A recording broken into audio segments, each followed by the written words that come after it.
Olha, temperatura, casa dos 25 graus, indo para 26. Tá quente, né? O dia tá fechado, com muita nebulosidade, é verdade. Mas a grande questão é o seguinte: no calor, a gente fica com mais preguiça, dá aquela moleza. Como é que a gente cuida da alimentação em dias com temperaturas lá em cima? E o Leandro Puchalski falou, né? O calor vai continuar, abafamento hoje, amanhã, no domingo também. A gente convidou uma nutricionista para a gente fazer um bate-papo sobre saúde, principalmente os cuidados agora no verão com dias quentes. A gente está recebendo a Mirelle Miller para esse bate-papo com a gente. Mirelle, bom dia, tudo bem? Bem-vinda à Jovem Pan, obrigado pela sua presença. Bom dia, eu que agradeço o convite, obrigada. Muito bem. Mirelle, é o seguinte, né? A alimentação no verão, a gente precisa ter cuidados, obviamente, mas antes de falar de alimentação, enfim, é fato que a gente fica mais lento com esse calorão, dá aquela preguiça, dá um pouco de desânimo. Isso é fato ou é fake, hein? Sim, no verão a gente tende a ficar um pouco mais cansado, né? A pressão às vezes também pode baixar um pouquinho, né? Por isso que é importante a gente priorizar muito a alimentação, principalmente alimentos mais frescos, né? Frutas, legumes, verduras, até para repor um pouquinho da hidratação, né? Frutas com mais água, como por exemplo, melancia, pepino, né? Enfim, essas frutas mais aguadas.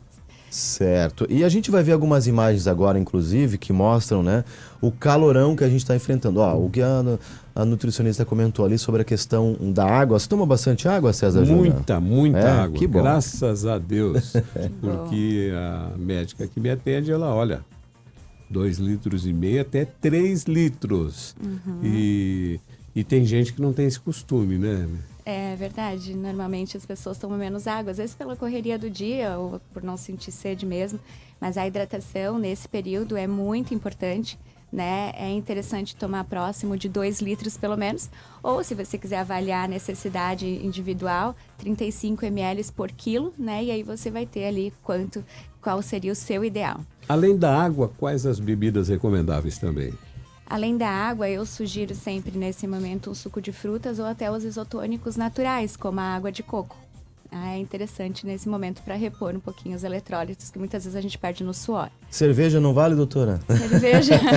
Então, a cerveja muito comum, né? tem uma ação mais diurética, né? Então, não. Não vale, né? Essa é sempre a regra. Agora, essa questão de tomar água, o César até comentou bem, de fato, toma bastante água, né? A gente acompanha ele aqui na Jovem Pan, mas tem gente que não tem esse hábito. Eu conheço uma pessoa que diz, eu não gosto de tomar água, só tomo água quando tem sede. Isso é um erro, né, doutora? Isso é um erro, né? Quando a gente reduz ali a quantidade de água ideal, é muito comum a gente se sentir mais cansado, né? A falta de água também pode levar a alguns prejuízos na nossa saúde, né? Como cálculo renal mesmo. Então, é interessante que a gente mantenha-se sempre hidratado, né? Inclusive, as pessoas que fazem atividade física também têm que prestar mais atenção aí no consumo de água. Na hidratação, tem uma faixa etária que precisa de uma atenção maior com a questão da água, ingerir bastante água, crianças ou pessoas de mais idade, pessoas que têm alguma comorbidade? Então, a água, ela é interessante ser tomada, né, 2 litros para todos, mas a gente tem que avaliar individualmente, realmente de acordo com as comorbidades. Na idade, quanto mais avançada, tem que ter um cuidado maior ali no consumo de água, né, prestar mais atenção, e principalmente em alimentos ricos em água ou até mesmo eletrólitos, né? Então tem que repor isso ao longo aí da vida, do dia a dia. Doutora, você comentou sobre a questão da atividade física, né? E a gente até conversava aqui durante o intervalo o seguinte, para fazer atividade física, ainda bem que a academia tem ar-condicionado, aquela coisa toda. O que a senhora recomenda, né, em relação às pessoas que já têm o hábito de frequentar a academia e tudo mais, e ter um cuidado em razão das temperaturas, mas aquela pessoa que vai na academia às vezes 2 vezes na semana, como é o meu caso, assim, às vezes só 2 ou só 3, enfim, e a gente percebe que em dias com muito calor o esforço acaba sendo maior, você sai mais cansado, enfim, quais são as orientações nessa linha, hein? Nesse momento, o ideal é você fazer um bom pré-treino, tá? Esse pré-treino eu gosto sempre de incluir dependendo quanto tempo você tem para fazer. Por exemplo, tem pouco tempo para comer e fazer atividade. Então, de repente, pensar num isotônico, né, nesse momento, para repor o eletrólito, você vai treinar melhor. Agora, eu tenho um tempo maior para fazer o meu pré-treino, né? Então, aí a gente pode priorizar a alimentação ricas em frutas, né? E água de coco também para repor esses eletrólitos aí para fazer atividade física sem prejuízo. Perfeito. Doutora Mirelle, agora é época do verão. Hoje, por exemplo, muita gente já está com o carro cheio e vai para a praia, né? Alguns vão mais para a serra, sítios, enfim. Mas na praia, né? Tá lá na areia, lá embaixo do guarda-sol. Crianças, adultos, enfim, até pessoas idosas. Qual é a recomendação de alimentação para quem passa o dia na praia? Para quem passa o dia na Porque praia. tem gente que vai cedo com tudo e até o final da tarde, né? Sim, no calor é muito importante que a gente reduza os alimentos ricos em gordura, tá? Esses alimentos, eles podem fazer, né, nos deixar mais... nesse momento, ficar mais indigestos, né? Então, é interessante alimentos mais leves para levar para a praia. Então, aqueles alimentos com menos gordura, por exemplo, frutas, um sanduíche natural, né? Para passar o dia um pouquinho mais leve e poder aproveitar a praia, né? Do jeito que você gosta. Não querendo prejudicar o vendedor ambulante lá, que passa com um camarãozinho, alguma coisa, mas fritura não é muito indicado. Nesse né? momento, não, né? No calor, assim, é indicado alimentos mais leves. Doutora, massa muscular. A importância de adquirir massa muscular não é só para ficar bonito, enfim, mas para cuidar da saúde. Eu até estava numa consulta médica faz um mês, mais ou menos, e o médico comentava o seguinte: olha, as pesquisas mais recentes estão dizendo o seguinte: hoje é muito mais importante você ter a massa muscular para que tenha uma vida mais saudável até lá né, quando chegar a idade da aposentadoria, aquela coisa toda.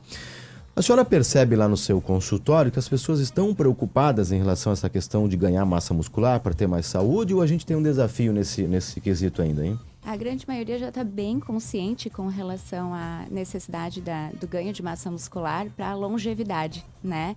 Então, também a gente fala muito sobre isso no consultório, né?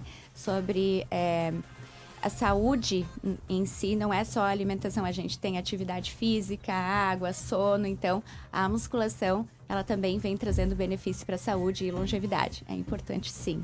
Dá para dosar, né, doutora? De repente pode diminuir um pouquinho a caminhada e fazer um reforço para adquirir essa massa, ou manter ou adquirir de novo essa massa muscular. Isso mesmo, e a alimentação aí vem ajudando bastante nesse objetivo. E o que ajuda na alimentação a massa muscular?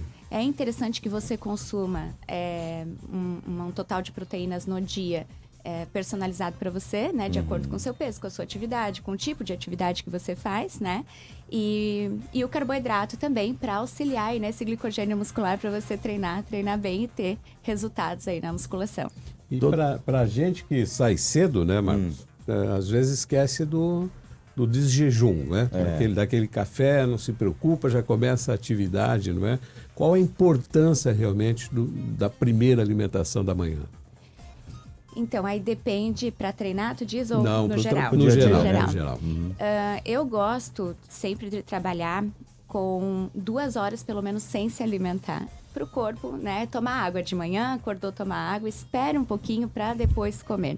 Né, assim que eu indico, tá? Para algumas pessoas, acordar também, se alimentar, pode se tornar um pouco mais indigesto. Então, essa é a minha recomendação. Esperar pelo menos um pouquinho, tomar uma água e depois comer alguma coisa. Perfeito. Doutora, para a gente finalizar, olha o comentário que está com a gente no YouTube aqui, que é o seguinte: Eliezer Elisama, né? Que é o identificador, digamos assim, aqui no YouTube. Obrigado pela mensagem. Ela diz o seguinte, ó: eu tomo 400 ml de água em jejum e durante o dia mais de 2 litros. Antes de tomar água nessa quantidade, era comum dor de cabeça. Pela manhã? Ao longo do dia. Acho que ela está dizendo o seguinte: eu tomava pouca água, tinha dor de cabeça. Comecei a tomar mais água, a dor de cabeça foi embora. É isso que ela está querendo referenciar aqui. Sim. A falta de água pode sim gerar dor de cabeça, né? Então, quando ela volta, passa a tomar a dose, a ingestão adequada, a dor de cabeça passa, é isso mesmo. Perfeito.